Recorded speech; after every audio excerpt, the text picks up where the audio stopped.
Sejam bem-vindos a mais um episódio do nosso podcast A Evolução Natural da Galápagos Capital. Hoje a gente está aqui com a Tatiana Pinheiro para a gente falar sobre Research by Galápagos. Seja bem-vinda mais uma vez, Tati. A gente vai ter muita coisa para falar porque esse mês ele tá turbulento. Tá mesmo, tá. não diria turbulento, mas tá cheio de novidades. É verdade, não é turbulento, mas é muita coisa para acontecer. Isso. Bom, mas para começar, a gente viu aí recentemente o Banco Central aqui no Brasil, né, aumentando os juros para 0,25 no último Copom.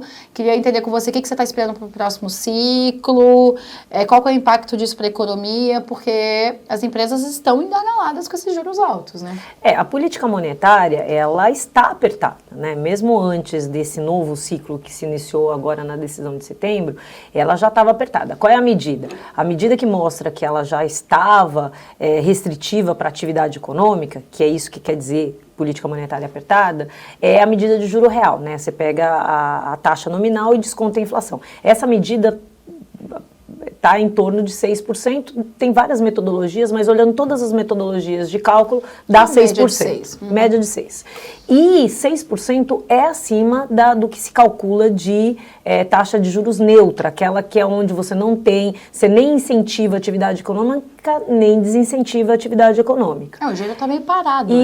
Isso. Então, essa taxa de juros neutra, o Banco Central calcula em 4,75%, nós temos uma expectativa que é um pouco mais alta por conta dos desequilíbrios fiscais, mas a nossa estimativa de neutra é 5,4%, mas a taxa real está acima, seja da estimativa do Banco Central, seja da nossa estimativa. Então, a política já estava apertada, e é por isso que o lado real da economia, o sentimento que a gente vê é esse engargalamento, né, se é que existe essa palavra. Está engargalada mesmo, e esse novo ciclo de aperto monetário, ele vai trazer mais restrições para a atividade econômica. Então, o efeito é esse. O efeito é esse por quê? Porque o objetivo, a única forma da gente conseguir trazer o Banco Central, né, o instrumento que o Banco Central tem para conseguir trazer a inflação para baixo é restringindo a atividade econômica via política monetária. Né? Esse é a forma ortodoxa, a forma mais usual e a mais correta para fazer controle de inflação. Só que o outro lado da moeda é justamente a desaceleração da atividade econômica que a alta da política monetária causa. O que a gente espera é que seja um ciclo curto, e bastante curto, a gente está falando de quê? As próximas 6 reuniões, 5 reuniões? Não, as próximas 2 reuniões. Tá né? bom. A reunião de novembro e a reunião de dezembro, então um ciclo curto mesmo.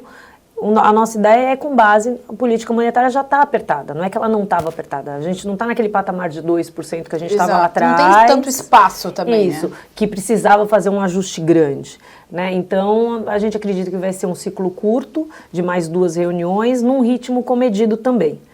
Justamente por esse fato da economia já estar bastante restrita. E já com o próximo presidente. Isso. As projeções de inflação são projeções aí bastante bem comportadas no curto prazo. O que depende de ser um ciclo curto, né, e bastante comedido?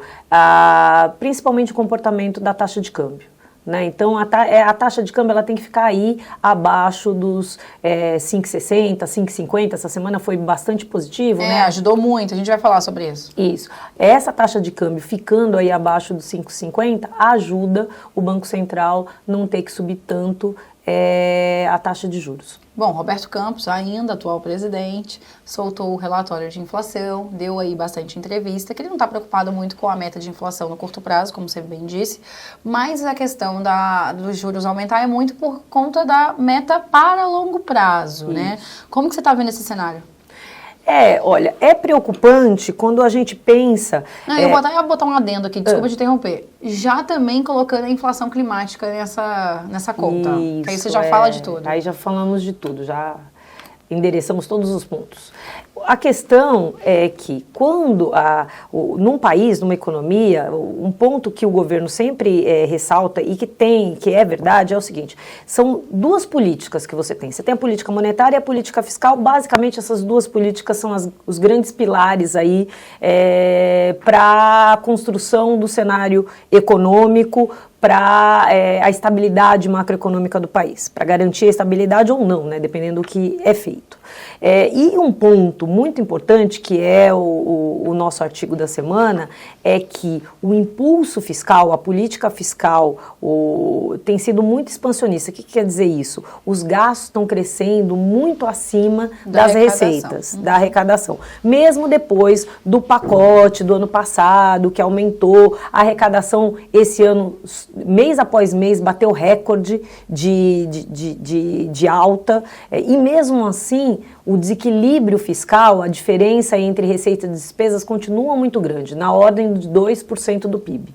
Né? Então, esse dinheiro, essa diferença, esses 2% do PIB, é dinheiro no mercado, é dinheiro na mão das famílias. Então, isso gera aumento de demanda. Mais consumo. Mais consumo. E o mais consumo pode, em algum momento, ser pressão inflacionária. Quanto mais a compra, eleva preço, né? Isso. Uma demanda muito forte, ela traz o risco de, mesmo com a inflação bem comportada agora, pode ser que em algum momento essa inflação volte a acelerar, porque a demanda está muito forte por conta desse impulso fiscal, ou seja, desse excesso de gastos vis-à-vis a arrecadação. Tá? Então, o Banco Central, ele está correto, na nossa opinião, quando ele ressalta o risco da inflação no médio prazo e justifica esse ciclo que ele está fazendo agora com base nisso, com base nessa possibilidade de aceleração de inflação para frente. Porque, lembrando, a tarefa do Banco Central é manter a inflação dentro da meta, preços baixos, isso é extremamente importante para a população. Como eu já disse, a atividade econômica restrita, né, essa restrição para a economia real por conta da alta de juros, lógico, ela é amarga, mas o aumento do custo de vida, o aumento, a aceleração da inflação de maneira desenfreada é mais amargo ainda. O Roberto Campos, ele também tem uma linha de se antecipar a esses movimentos, né? Embora ele esteja saindo, ele já está olhando para o longo prazo. E a gente fez isso antes de todo mundo lá atrás. Sim. Todo mundo estava em juros pequenos, a inflação é transitória, a inflação é transitória. E ele aqui já aumentando. E ele já respondendo, já desconfiando que a inflação não seria tão transitória assim. A gente tem doutorado em inflação, né? Os países estão começando agora.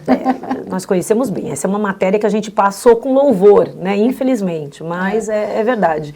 E, somado a esse impulso fiscal, que pode causar uma aceleração de inflação mais para frente, nós temos todas as questões climáticas aí, que é o artigo que a gente já enviou aí há algumas semanas, falando de que deixou de ser teoria, já está na prática. Né? Os incêndios que a gente viu no ano passado, causando problema de ar, né? Transformando o ar de Nova York no pior ar do mundo, né, a ponto de fechar o LaGuardia, o aeroporto lá, é o mesmo incêndio, né, a mesma coisa que está acontecendo aqui com os incêndios na Amazônia e em outras áreas do Brasil, causando o São Paulo ficar com o pior ar do mundo. Inclusive saiu uma pesquisa da Globo falando que a principal preocupação hoje do brasileiro são com as questões climáticas, mas eu tenho certeza que eles não estão avaliando do ponto de vista de inflação, que vai aumentar o preço no final do dia dos produtos. Quando eles entenderem que vai ter uma inflação climática, aí vai ser mais ainda no topo, né, da preocupação. Aí a preocupação vai... E realmente ela já afeta a inflação. No começo do ano nós tivemos o El Niño, que é um fenômeno climático que já acontecia, mesmo antes da gente ter esse problema de aquecimento global. Mas o fato é que o aquecimento global tem transformado esses fenômenos naturais em coisas mais intensas, né? Então, já no começo do ano, você teve uma pressão de preços em alimentação por conta desse aquecimento, não só El Niño, mas do aquecimento global. Agora, com esses incêndios, com a falta de chuva, esse período de inverno no Brasil, que normalmente é mais seco, né? O período de chuvas no Brasil é durante o verão, o nosso inverno é seco, é sem chuvas, mas está mais seco que o normal, reflexo também de aquecimento global. está causando, além da pressão nos preços de alimentos, que a gente já vê no atacado, também pressão no aumento da tarifa de energia elétrica, né? Então, a bandeira tarifária, que é uma tentativa de aumentar, de impor uma penalidade, né? Aumentar o custo da tarifa para inibir consumo, essa bandeira tarifária saiu de verde, que é 0 de imposto, para vermelha 1, que já representa uma tarifa de energia elétrica 6% mais alta. E pode ser que vá para a bandeira 2, ou até uma coisa mais apertada, que aí a gente está falando de 10% de aumento de energia na ponta. Então, a inflação tem uma possibilidade de também ficar pressionada por conta do aquecimento global e dos efeitos climáticos como um todo. Então, além disso, é complicado, a condução de política monetária está cada vez mais complicada, porque antes o Banco Central ele tinha que olhar lá demanda e oferta, mas assim, as relações ali de produção, preço.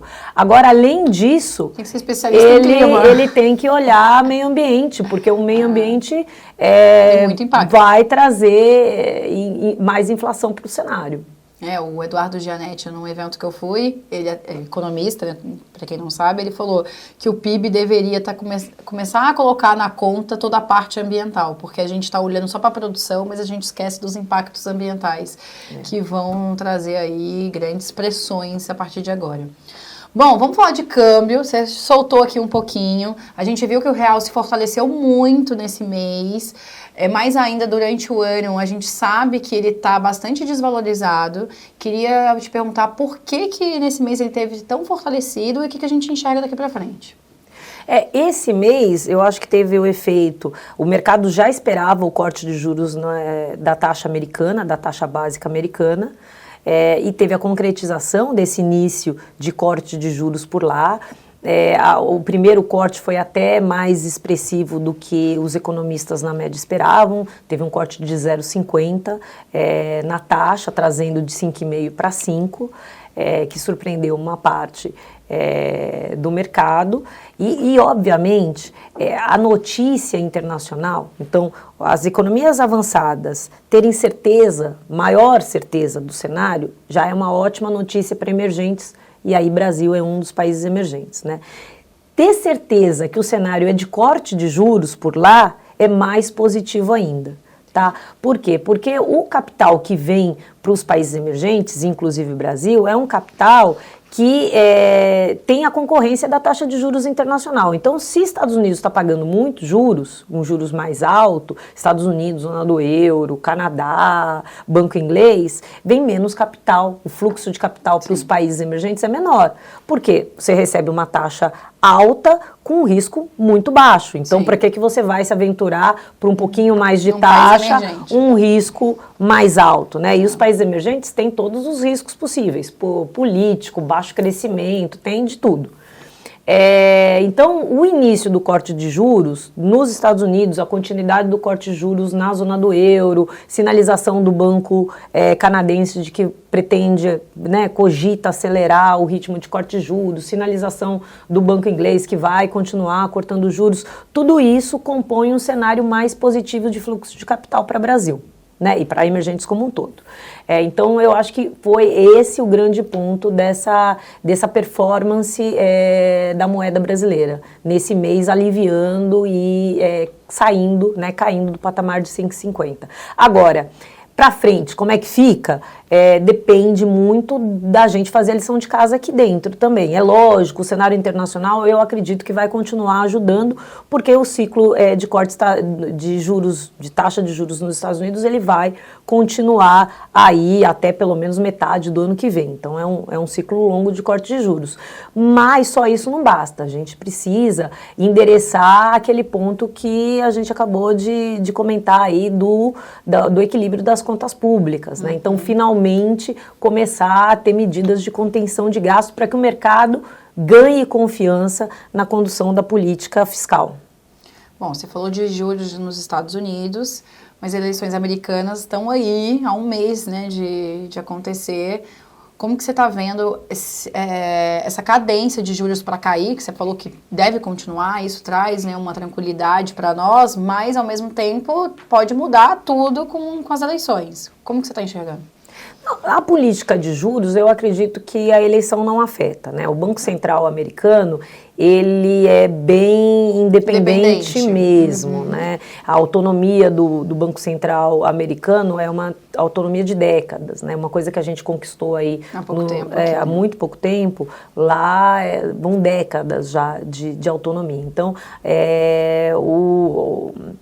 a política ela não interfere na condução de política monetária. Né? Então, a política, né, do Congresso, novo governo, transição de governo, ela não interfere como não deve interferir, como não interferiu nas últimas transições de governo. O grande ponto da eleição americana, eu acho que são dois, na realidade. O que o novo governo pretende, se é que ele pretende fazer alguma coisa com relação a reequilibrar as contas públicas, porque sim, por lá também, entre as economias avançadas, não só os Estados Unidos, também tem um desequilíbrio entre receitas e gastos, com gastos sendo muito maiores do que receitas. Né? Então, o que esse novo governo pretende, se é que tem algum plano para consolidação, né, o economês aqui, mas para o reequilíbrio entre receitas e despesas. E o segundo ponto é o que o novo governo pretende com relação à guerra comercial. O governo Biden, com relação à guerra comercial, ele teve uma política muito suavizada, né? Então não fez aí grandes movimentos tarifários de aumento de tarifa, de alíquotas de importação, cota e etc. Já o governo Trump, de 2016 até 2020, ele foi bastante ativo nessa política de guerra tarifária. Né? Tanto que entre 2018 e 2019 foi o período mais intensivo aí de aumento de alíquotas com relação aos produtos chineses. Teve um protecionismo, né? Isso. E, de acordo com um paper que eu estava lendo da NBR, que foi publicado em dezembro de 2021, calculando esses efeitos, a conclusão esse aumento de alíquota muito forte nesse período de 2018 e 2019 gerou duas coisas: queda da renda agregada, tanto nos Estados Unidos como na China mais expressiva, porque os Estados Unidos foi mais agressivo do que as retaliações chinesas, mas caiu a renda nos países por conta desse aumento de alíquota proporcionado pelos Estados Unidos, e nos Estados Unidos teve aí um movimento de pressão inflacionária, porque grande parte dos produtos, tem uma parte dos produtos que são importados, e a China é o grande fornecedor. Então, na hora que você aumenta a alíquota de importação, você está encarecendo o produto importado que você está trazendo. Então, também gerou pressão inflacionária. Todo mundo saiu perdendo. Né? Todo mundo saiu perdendo. Olhando para frente, o grande ponto que é importante para a gente é que a China já está em desaceleração, mesmo antes do novo governo, mesmo antes de uma intensificação ou não de guerra comercial por parte dos Estados Unidos, né? Tanto que o governo chinês, nessa última semana, lançou mão de várias medidas para tentar controlar essa desaceleração que está acontecendo. De acordo com a nossa projeção, que tenta medir o pulso do crescimento chinês atual, em setembro a economia chinesa estava crescendo ao ritmo de 4,2%, muito distante da meta que o governo tem de 5%.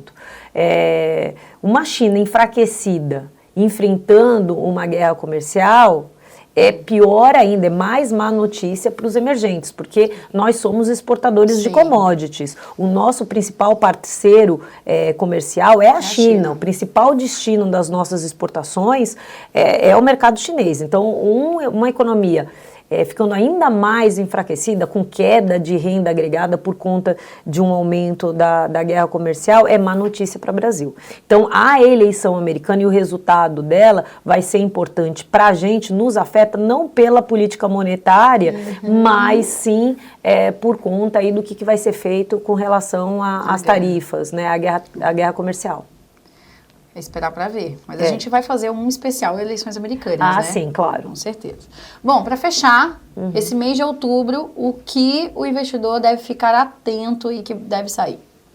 Olha, aqui no Brasil, eleições municipais. Né? E isso vai ser bastante importante, tanto pelo ato cívico de votar, mas para ver o que o resultado das eleições municipais causa de impacto em Brasília, né, no Congresso, no governo. Por quê? Porque as eleições municipais são muito importantes para as eleições de 2026. Já dá um cheiro do que vai acontecer. Isso. Né? Os deputados e senadores, eles são eleitos nas cidades, né? Então eles dependem muito desse resultado de forças que sai da eleição municipal. Lá fora, principalmente nos Estados Unidos, é reta final das eleições americanas. Então, a gente tem no dia 1 de outubro debate entre os candidatos a vice-presidente. Dia 24 de outubro pode ter um novo debate entre a Harris e o Trump, a ser definido ainda, né? E isso tende a impactar, impactar também o mercado de ativos internacionais, né? Então, o mês de outubro ele é importante pela pauta política, seja aqui no Brasil, seja lá fora. Legal. Bom, muito obrigada, Tati, foi ótimo. Espero que você tenha gostado de mais um episódio aqui do podcast da Galápagos Capital. A gente se vê no próximo. Até lá!